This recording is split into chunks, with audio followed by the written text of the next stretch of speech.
I wish my head were a well of water and my eyes fountains of tears so I could weep day and night for casualties among my dear, dear people. At times I wish I had a wilderness hut, a backwoods cabin, where I could get away from my people and never see them again. They're a faithless, feckless bunch, a congregation of degenerates. Their tongues shoot out lies like a bow shoots arrows, a mighty army of liars, the sworn enemies of truth. They advance from one evil to the next, ignorant of me. God's decree: be wary of even longtime neighbors.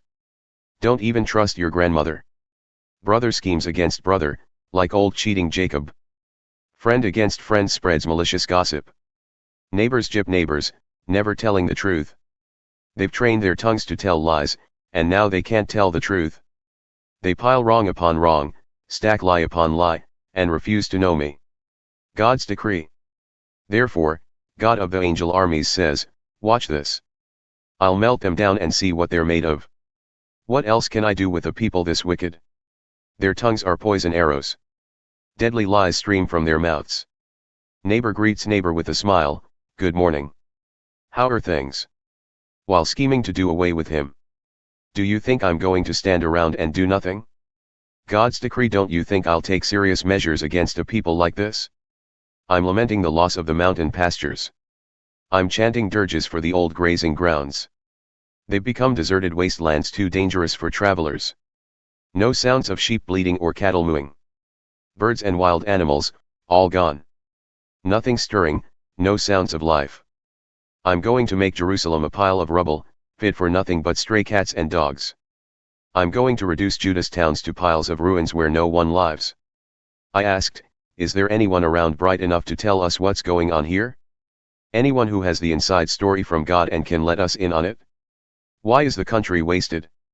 Why no travelers in this desert? God's answer, because they abandoned my plain teaching. They wouldn't listen to anything I said, refused to live the way I told them to. Instead they lived any way they wanted and took up with the Baal gods, who they thought would give them what they wanted, following the example of their parents. And this is the consequence. God-of-the-Angel-Armies says so, I'll feed them with pig slop, I'll give them poison to drink. Then I'll scatter them far and wide among godless peoples that neither they nor their parents have ever heard of, and I'll send death in pursuit until there's nothing left of them. A life that is all outside but no inside. A message from God-of-the-Angel-Armies, look over the trouble we're in and call for help. Send for some singers who can help us mourn our loss. Tell them to hurry, to help us express our loss and lament, help us get our tears flowing, make tearful music of our crying. Listen to it. Listen to that torrent of tears out of Zion. We're a ruined people, we're a shamed people. We've been driven from our homes and must leave our land. Mourning women. Oh, listen to God's message. Open your ears. Take in what he says. Teach your daughters songs for the dead and your friends the songs of heartbreak. Death has climbed in through the window, broken into our bedrooms. Children on the playgrounds drop dead, and young men and women collapse at their games. Speak up. God's message, dead bodies everywhere, scattered at random like sheep and goat dung in the fields, like wheat cut down by reapers and left to rot where it falls. God's message, don't let the wise brag of their wisdom. Don't let heroes brag of their exploits. Don't let the rich brag of their riches. If you brag, brag of this and this only, that you understand and know me. I'm God, and I act in loyal love. I do what's right and set things right and fair, and delight in those who do the same things. These are my trademarks. God's decree. Stay alert. It won't be long now, God's decree, when I will personally deal with everyone whose life is all outside but no inside, Egypt, Judah, Edom, Ammon, Moab. All these nations are big on performance religion, including Israel, who is no better. The stick gods. Listen to the message that God is sending your way, house of Israel. Listen most carefully, don't take the godless nations as your models. Don't be impressed by their glamour and glitz, no matter how much they're impressed. The religion of these peoples is nothing but smoke. An idol is nothing but a tree chopped down, then shaped by a woodsman's axe. They trim it with tinsel and balls, use hammer and nails to keep it upright. It's like a scarecrow in a cabbage patch, can't talk. Deadwood that has to be carried, can't walk. Don't be impressed by such stuff. It's useless for either good or evil. All this is nothing compared to you, O God. You're wondrously great, famously great. Who can fail to be impressed by you, King of the nations? It's your very nature to be worshipped. Look far and wide among the elite of the nations. The best they can come up with is nothing compared to you. Stupidly, they line them up, a lineup of sticks, good for nothing but making smoke. Gilded with silver foil from Tarshish, covered with gold from Uphaz, hung with violet and purple fabrics, no matter how fancy the sticks, they're still sticks. But God is the real thing, the living God, the eternal King. When he's angry, earth shakes. Yes, and the godless nations quake. Tell them this, the stick gods who made nothing, neither sky nor earth, will come to nothing on the earth and under the sky. But it is God whose power made the earth, whose wisdom gave shape to the world, who crafted the cosmos. He thunders, and rain pours down. He sends the clouds soaring. He embellishes the storm with lightnings, launches wind from his warehouse. Stick god worshippers looking mighty foolish, god makers embarrassed by their handmade gods. Their gods are frauds, dead sticks, deadwood gods, tasteless jokes. When the fires of judgment come, they'll be ashes. But the portion of Jacob is the real thing. He put the whole universe together and pays special attention to Israel. His name? God-of-the-Angel-Armies. Grab your bags, all you who are under attack. God has given notice, attention. I'm evicting everyone who lives here, and right now, yes, right now. I'm going to press them to the limit, squeeze the life right out of them. But it's a black day for me. Hopelessly wounded, I said, why, oh why did I think I could bear it? My house is ruined, the roof caved in. Our children are gone, we'll never see them again. No one left to help in rebuilding, no one to make a new start. It's because our leaders are stupid. They never asked God for counsel, and so nothing worked right. The people are scattered all over. But listen. Something's coming. A big commotion from the northern borders.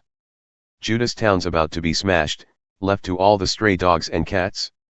I know, God, that mere mortals can't run their own lives, that men and women don't have what it takes to take charge of life.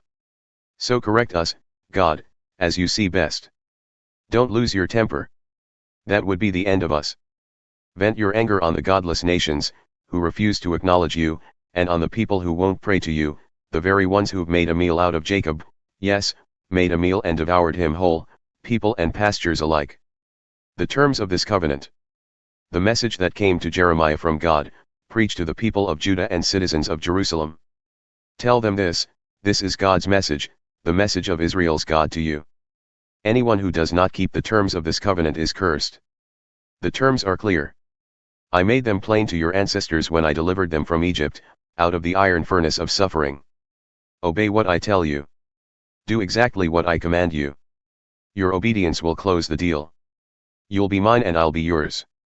This will provide the conditions in which I will be able to do what I promised your ancestors, to give them a fertile and lush land. And, as you know, that's what I did. Yes, God, I replied. That's true. God continued, preach all this in the towns of Judah and the streets of Jerusalem. Say, listen to the terms of this covenant and carry them out. I warned your ancestors when I delivered them from Egypt and I've kept up the warnings. I haven't quit warning them for a moment. I warned them from morning to night, obey me or else. But they didn't obey. They paid no attention to me. They did whatever they wanted to do, whenever they wanted to do it, until finally I stepped in and ordered the punishments set out in the covenant, which, despite all my warnings, they had ignored. Then God said, there's a conspiracy among the people of Judah and the citizens of Jerusalem. They plotted to reenact the sins of their ancestors, the ones who disobeyed me and decided to go after other gods and worship them. Israel and Judah are in this together, mindlessly breaking the covenant I made with their ancestors. Well, your God has something to say about this, watch out. I'm about to visit doom on you, and no one will get out of it. You're going to cry for help but I won't listen. Then all the people in Judah and Jerusalem will start praying to the gods you've been sacrificing to all these years, but it won't do a bit of good. You've got as many gods as you have villages, Judah. And you've got enough altars for sacrifices to that impotent sex god Baal to put one on every street corner in Jerusalem. And as for you, Jeremiah, I don't want you praying for this people. Nothing. Not a word of petition. Indeed, I'm not going to listen to a single syllable of their crisis prayers, promises and pious programs. What business do the ones I love have figuring out how to get off the hook? And right in the house of worship. Do you think making promises and devising pious programs will save you from doom? Do you think you can get out of this by becoming more religious? A mighty oak tree, majestic and glorious, that's how I once described you. But it will only take a clap of thunder and a bolt of lightning to leave you a shattered wreck. I, God of the angel armies, who planted you, yes, I have pronounced doom on you. Why? Because of the disastrous life you've lived, Israel and Judah alike, goading me to anger with your continuous worship and offerings to that sorry god Baal. God told me what was going on. That's how I knew. You, God, opened my eyes to their evil scheming. I had no idea what was going on, naive as a lamb being led to slaughter. I didn't know they had it in for me, didn't know of their behind-the-scenes plots. Let's get rid of the preacher. That will stop the sermons. Let's get rid of him for good. He won't be remembered for long. Then I said, God of the angel armies, you're a fair judge. You examine and cross-examine human actions and motives. I want to see these people shown up and put down. I'm an open book before you. Clear my name. That sent a signal to God, who spoke up, here's what I'll do to the men of Anathoth who are trying to murder you, the men who say, don't preach to us in God's name or we'll kill you. Yes, it's God of the angel armies speaking. Indeed. I'll call them to account, their young people will die in battle, their children will die of starvation, and there will be no one left at all, none. I'm visiting the men of Anathoth with doom. Doomsday.